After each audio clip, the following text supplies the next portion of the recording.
আসসালামু আলাইকুম, ওয়েলকাম করছি আরএন স্পোর্টসে। ভিন্ন ধর্মের মতাদর্শী যারা শুনছেন তাদের প্রতি জানাই আন্তরিক কৃতজ্ঞতা। বাংলাদেশ পাকিস্তানের ম্যাচ কালকে টাই হয়েছে, বৃষ্টির কারণে খেলা হয় নাই। অনেক ভালো হয়েছে ভাই, অনেক ভালো হয়েছে। অন্তত পক্ষে একটা পয়েন্ট নিয়ে তো আমরা আসতে পারছি দেশে। একটা পয়েন্ট নিয়ে তো আসতে পারছি দেশে। যদি খেলা হতো তাহলে হয়তো তাও হতো না। এই জন্য বৃষ্টিকে ক্রেডিট দিতে চাই। আল্লাহ আমাদের মুখ তুলে তাকাইছেন, আল্লাহ বৃষ্টির ওসিলায় ম্যাচটাকে ড্র করিয়েছেন, যার কারণে আমরা একটা পয়েন্ট ভাগে পেয়েছি।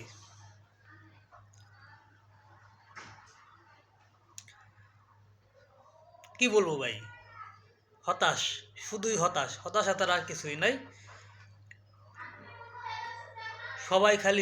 সবাই শুধু ব্যস্ত থাকে সময়টা কিভাবে পার করা যায়।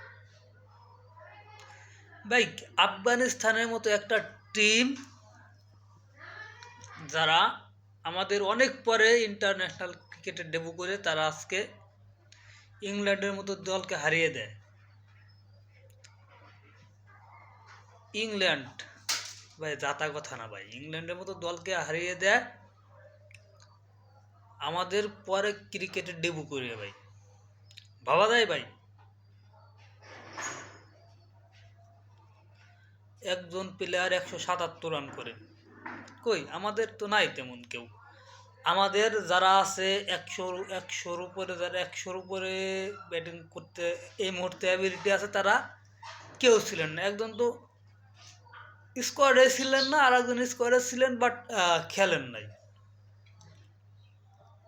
আর ভাই আমাদের যারা আছে তারা ম্যাক্সিমাম নাম্বার অফ প্লেয়ার ধারাবাহিক ম্যাক্সিমাম কোনো ব্যাটারি ধারাবাহিক না আমাদের। শান্ত আর রিয়াদ ভাই সারা, রিয়াদ ভাই তাও এই চ্যাম্পিয়ন্স ট্রফিতে ছন্দ হারিয়ে ফেলছেন। শান্ত মোটামুটি ভালোই, জাকির আলী অনেক, শান্ত, রিয়াদ ভাই, এই তিনজন ছাড়া ভাই কেউ ধারাবাহিকভাবে পারফর্ম করতে পারে না বাংলাদেশের। কেউ না ভাই, মুশফিক ভাইও না। সেই ক্ষেত্রে ভাই দেখেন কিভাবে সম্ভব। আগে টিম হিসেবে খেলতে হবে ভাই। আমাদের দেশে ওইরকম কোনো প্লেয়ার নাই যে একাই ম্যাচ জিতিয়ে দিবে ভাই। ওরকম প্লেয়ার আমাদের দেশে বর্তমান আছে বলে আমার মনে হয় না। এক সময় ছিল বাট এখন নাই। আমরা শুধু কি এক্সপেরিমেন্ট করি। আমি ইন্ডিয়ার একটা মুভি দেখছিলাম, দেবের একটা মুভি দেখছিলাম। মুভির নাম গোলন্দাজ না, বাঘা যতীন। তো দেব একটা কথাই বলতো সবসময়, যতীন মুখার্জি কখনো হারে না, হয়তো জিতে আর না হয় শিখে। তো আমার কাছে মনে হয় যে বাংলাদেশ ওই জিনিসটাই ফলো করতেছে, হয় জিতে না হয় শিখে। কোন প্লেয়ারটা আপনি দেখান ভাই, কোন প্লেয়ারটা যার মন মানসিক মানে ধৈর্য ধরে খেলার মতো মন মানসিকতা ছিল। সবাই অ্যাটাক করতে গেছে ভাই, অ্যাটাক করতে আউট হয়ে গেছে ভাই। ওয়ানডে ক্রিকেট অ্যাটাকিং না, অনেকটা টেস্টের মতো খেলতে হবে। টেস্ট, ওয়ানডে টি-20, কিন্তু মাঠের জন্যে টেস্ট একদম ধৈর্যে খেলতে হবে, উইকেটে টিকে থাকতে হবে। আর ওয়ানডে ক্রিকেট সিঙ্গেল বের করতে হবে, চান্স পাইলে মারতে হবে, আর উইকেটে টিকে থাকার চেষ্টা করতে হবে। ওয়ানডে ক্রিকেট ইজ হলো মোর ডিফিকাল্ট একটা খেলা ভাই। এটা মেন্টালি খেলা ভাই, এটা মাথার খেলা, এটা মাসেল পাওয়ারের খেলা। খুব বেশি মাসেল পাওয়ারের খেলা না ভাই, এটা সবচেয়ে বেশি ব্রেনের খেলা। আই থিঙ্ক পুরো ক্রিকেটটাই ব্রেনের খেলা, কিন্তু ওয়ানডে ক্রিকেট বেশি। আপনি হিসাব করেন, যদি প্রতি বলে 1 রান করে নিত তাও 300 রান হইতো ভাই।